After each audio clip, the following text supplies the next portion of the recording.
trusted news source, ABC6 News at Noon. Good afternoon, everybody. Our top story today at noon, developing news in Woonsocket, where police are investigating a trooper-involved shooting.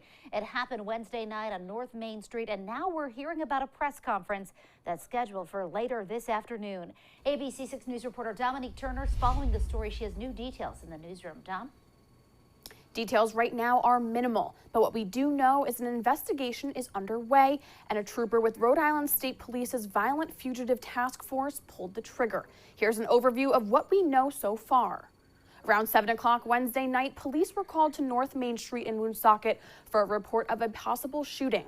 The streets became lined with crime scene tape and bystanders. A car seen crashed into a stone wall surrounded by U.S. Marshals and emergency crews. Neighbors on the other side of the tape say they heard the commotion and rapid gunfire. We saw that there was about, like I said, 5 to 7 gunshots through the front windshield. There was a person in the front seat. Didn't seem like he was moving. Witnesses say they saw police giving that victim CPR before they were put into an ambulance. No word on their condition just yet. Now, what's interesting, police say that a member of their Violent Fugitive Task Force pulled the trigger. These cops are part of a specific unit that typically serve arrest warrants to suspects accused of doing violent crimes. And Tom, there are a lot of questions here. Most importantly here, do we know anything about why they were responding to the scene in the first place? Although we don't know exact details as to why they responded, this unit in particular is made up of not only state police troopers, but members of the U.S. Marshals, also police from Warwick, Cranston, Coventry, East Providence, Middletown, Pawtucket, Providence, and Portsmouth. And now the Attorney General's office is taking over the investigation following use of force protocol. A press conference is slated for 3 o'clock this afternoon at State Police headquarters, and we'll keep you updated throughout the evening with coverage on ABC6 starting at 4 o'clock. For now, live in the newsroom, I'm Dominique Turner, ABC6 News. All right, Dom, thank you. And now, virus today.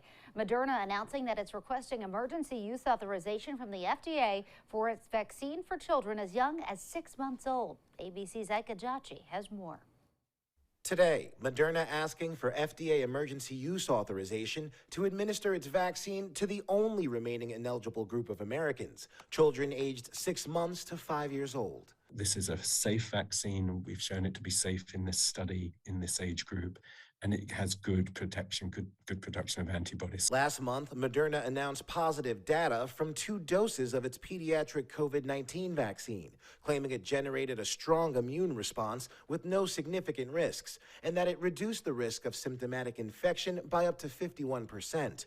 With summer around the corner, parents desperate to protect their young children from the virus are growing frustrated. I want you, Joe Biden, to call the FDA and tell them that they need to act with all possible speed. Across the country, new infection rates have reached their highest point in nearly 2 months. More than 47,000 new cases each day. That's up more than 25% in the last week. Hospital admissions are up too. 29 states and territories are reporting increases, and in the coming weeks, public health experts forecast the national totals to increase for the first time since January. That rise in infections coming as Dr. Anthony Fauci sparked a big controversy when he told PBS the pandemic phase in the U.S. was over. We don't have 900,000 new infections a day and tens and tens and tens of thousands of hospitalizations and thousands of deaths. We are at a low level right now. He since clarified that he meant to say that the pandemic is shifting to a different phase. Now, in terms of hospitalization rates, not all hospitals and states are collecting or sharing their COVID-19 data, so those totals are likely being undercounted. Ika Jachi, ABC News, Washington. And Massachusetts Governor Charlie Baker is getting his second COVID-19 booster shot today. The governor will get the shot at a rec complex in Boston. CDC guidelines allow anyone 50 or older to get a second booster, or those 12 and up who are immune compromised. The governor has been a strong advocate for vaccines. And Rhode Island Governor Dan McKee will hold a press briefing today. That follows a visit to CCRI's Warwick campus, where the governor will be part of a roundtable with students. They'll talk to the governor about how the pandemic changed their college experience. That briefing is set for 2:30 at the Department of Administration, and we'll bring you the latest on what comes of it on ABC6 News first at 4.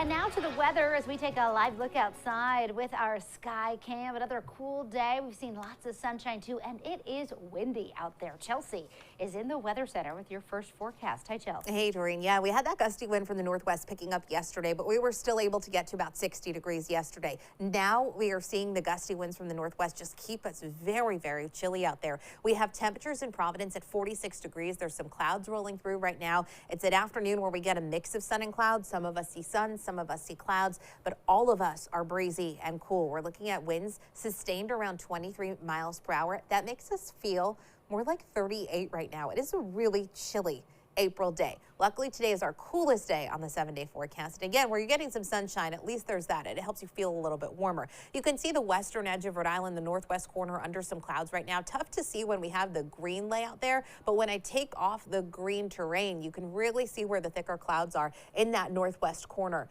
of Providence County, in the western edge of Rhode Island, and then through southeastern Mass, almost perfect sunshine. So this little blob of clouds is going to continue to kind of rotate through the area. There's a stubborn low system offshore. It's why we have the gusty winds. It's why we get some clouds passing through. But overall, what we're looking at again is that blend of sun and clouds with high temperatures topping out at about 50 degrees later this afternoon. That's way below where we should be for this time of year, but I do have some seasonable weather in the forecast. I'll have much more in just a few minutes. Doreen? All right, Chelsea, thank you. The search is on in the Philadelphia area for a bouncer accused of killing a former New Bedford school committee member. A vigil in Philly for Eric Pope, who died after being punched by a bouncer outside a club. Police say Pope was escorted out of the bar back on April 16th when Kenneth Fry, who was working as a bouncer, allegedly punched Pope in the head, knocking him to the ground. He was magnanimous.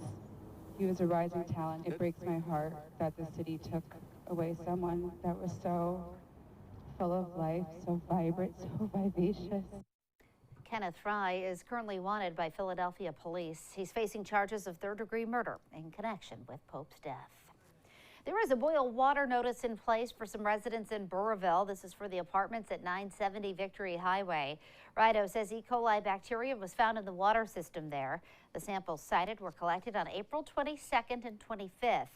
The boil water order will stay in effect until the source of the bacteria is found and corrected, and Rido reviews the system.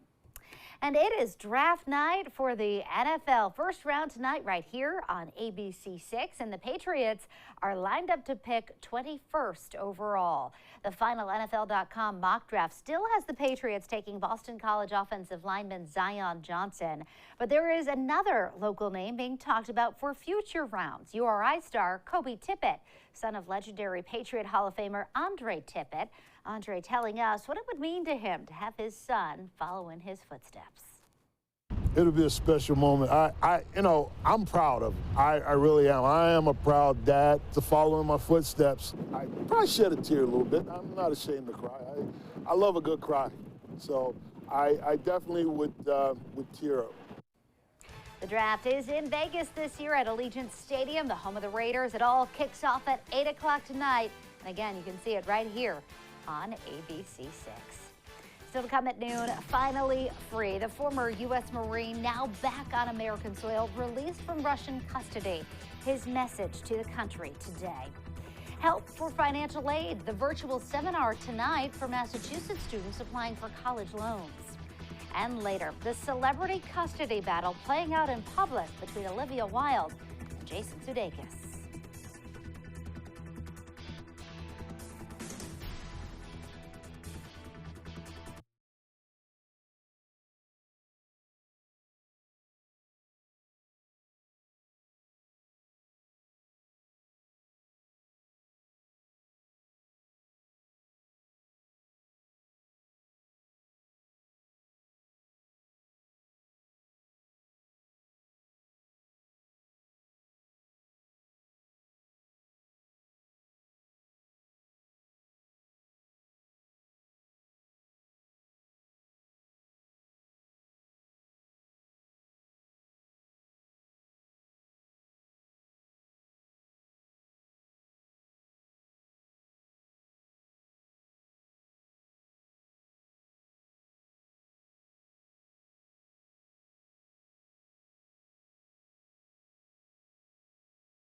Back now with the story of Trevor Reed back home in Texas after nearly 3 years in Russian prisons. ABC's Jim Ryan reports. A homecoming nearly 3 years in the making. For U.S. Marine Trevor Reed is back on U.S. soil, landing in San Antonio early Thursday. The 30-year-old was released as part of an international prisoner swap with the U.S. freeing convicted Russian drug smuggler Konstantin Yaroshenko. President Biden said in a statement, the negotiations that allowed us to bring Trevor home required difficult decisions that I do not take lightly. In this video broadcast by Russian state TV, Reed is seen on the left walking straight past the man he was traded for. Reed was visiting his fiancée in Moscow in 2019 when he was arrested after a night of heavy drinking. The Russians allege that he started a fight and assaulted a police officer. But Reed and the U.S. government deny those claims, calling them fabricated. And video evidence showed the incident, as described by the Russians, never happened. Reed was sentenced to 9 years in prison. Washington believed he was being used as a political bargaining chip. Congress, my president, anyone in the United States, the State Department, Secretary of State, anyone who believes that they have an ability to help me, I'm asking for help now. Last summer, Reed was transferred to a remote prison colony where he spent months in solitary confinement, going on a hunger strike in protest. Senior Biden administration officials say discussions intensified recently as Reed's health deteriorated amid fears he may have contracted tuberculosis. It looked to me like he had 2 black eyes. A doctor that we have here said that that's a symptom of malnourishment. So he just looked terrible to us. Even as the Reed family celebrates his release, they hope to draw attention to other Americans detained in Russia, including Paul Whelan, arrested in Moscow in 2018, and WNBA star Brittany Griner, who's been detained since February. Jim Ryan, ABC News. Well, coming up, Toy Talk. Mattel reporting strong sales, largely thanks to Barbie. And the surging sales of lab diamonds, why the tide is shifting to the man-made stones.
In consumer news, students who need help with college aid can join a free FAFSA festival today, put on by the Massachusetts Educational Financing Authority.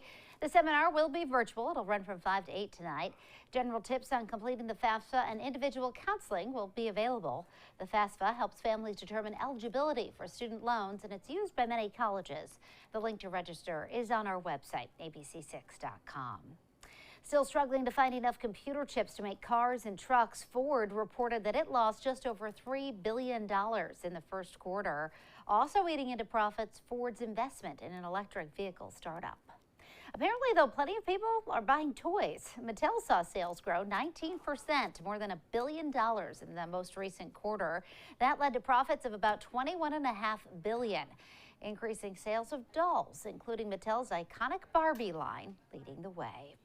Also surging, sales of lab-grown diamonds. They look the same as mined diamonds, but they are much cheaper.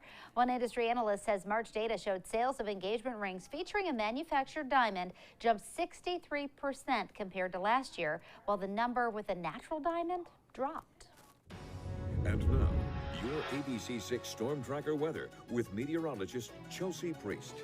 Well, it is chilly outside today, and some of us are under full sunshine, others under clouds. Where you're at least getting the nice bright sunshine, it tends to make you feel a little bit warmer. As soon as those clouds thicken up, you end up feeling a bit cooler outside. All of us cool. All of us windy out there. You can see where there's a little bit of sun. Temperatures are in the upper 40s to about 50 degrees. For areas that have come under a little bit more cloud coverage, those temperatures actually dropped a degree or two, sitting in the mid 40s right now in Smithfield, in Providence. For Newport, 47 degrees, 47 in Westerly.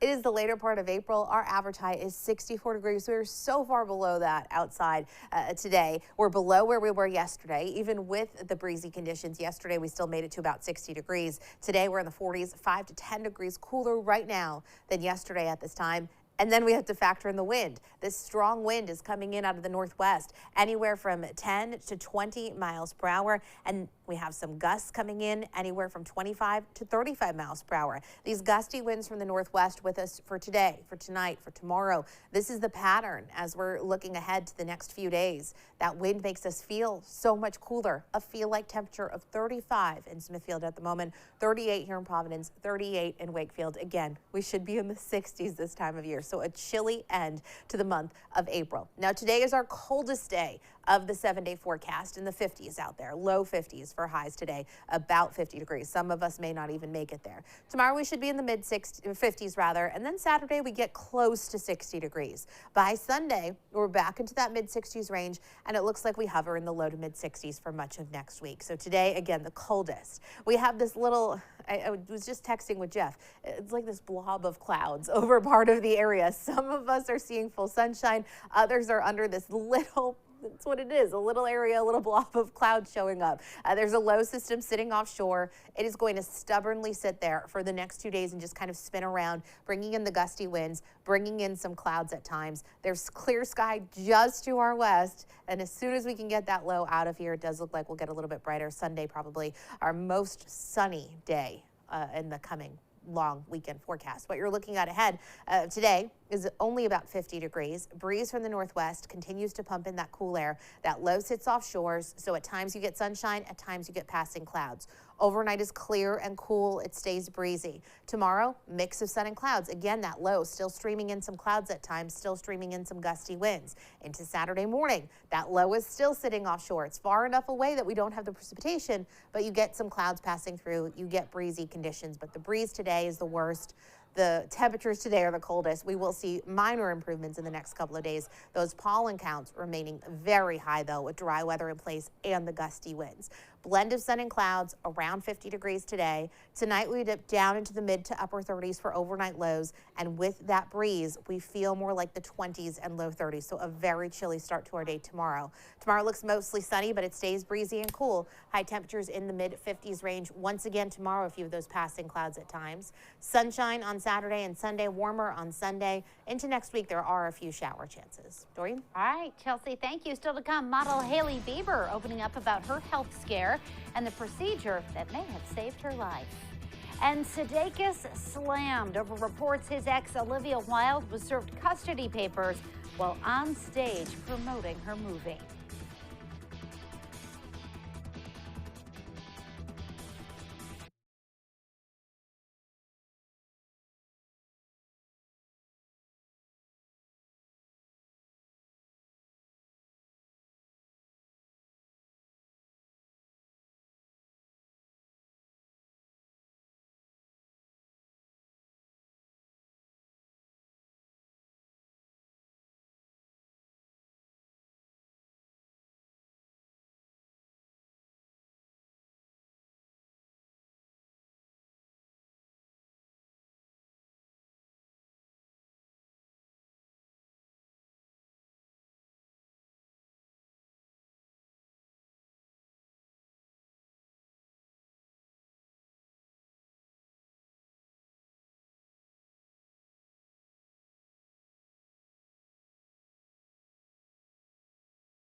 In entertainment news today, Justin Bieber's wife, Hailey, has revealed what led to her hospitalization in March.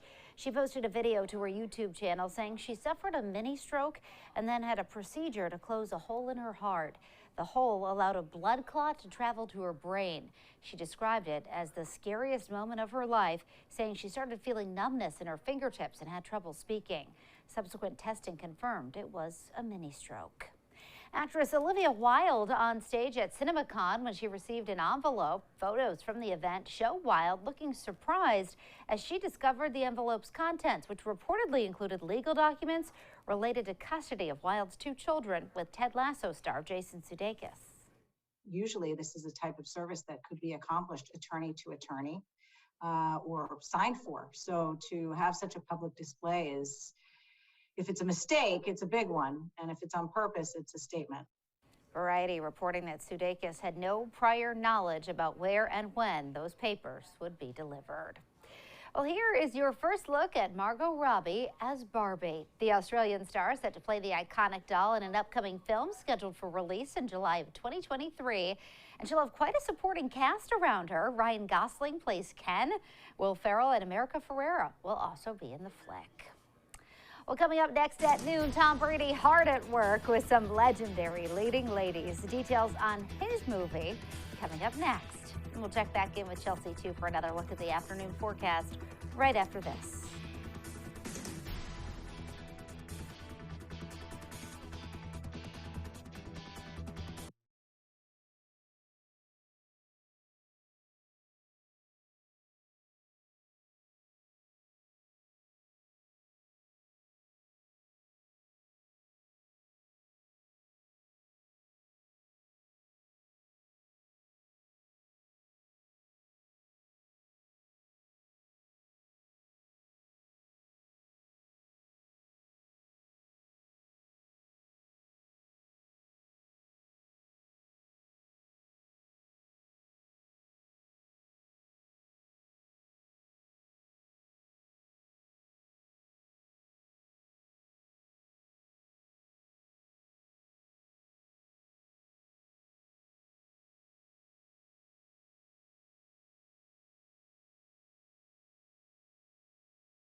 Well, finally this afternoon, Tom Brady posting about his co-stars in his new movie. He's also the co-producer of 80 for Brady. The pic shows Jane Fonda, Sally Fields, Lily Tomlin, and Rita Moreno. The movie is based on a true story of 4 friends, all Patriots fans, on a road trip to the Super Bowl. Brady's caption, "So grateful for these legendary women and the entire team that's working to bring this story to life. How many times do you think I had to call for my lines?" What a cast. Isn't that great? That's amazing. Yes. Well, there were also some pictures that were posted on social media earlier this week, but they've been taken away of Gronk, Julian Edelman, and Tom Brady in their Patriots uniforms. And it's like a full movie for that's the movie. coming out. It's a real movie. That's so cool. Yes. I feel like obviously Patriots fans, but that sounds, with that cast, I like it. I think everyone will like that. I agree. That sounds awesome. We'll go. Okay, we'll wait. It's going to be, probably 2 years before we get to see it the way how long it takes. It's breezy. It's chilly out there. Temperatures only in the low 50s today, and with that breeze, we feel even cooler. A cold night ahead. Tomorrow, very similar, kind of that blend of sun and clouds. Warmer by Sunday and into next week. Just a few more Yes. days. All right, Chelsea, thank you. And thank you for joining us for ABC6 News at noon. The news continues first at 4. Have a great day, everybody.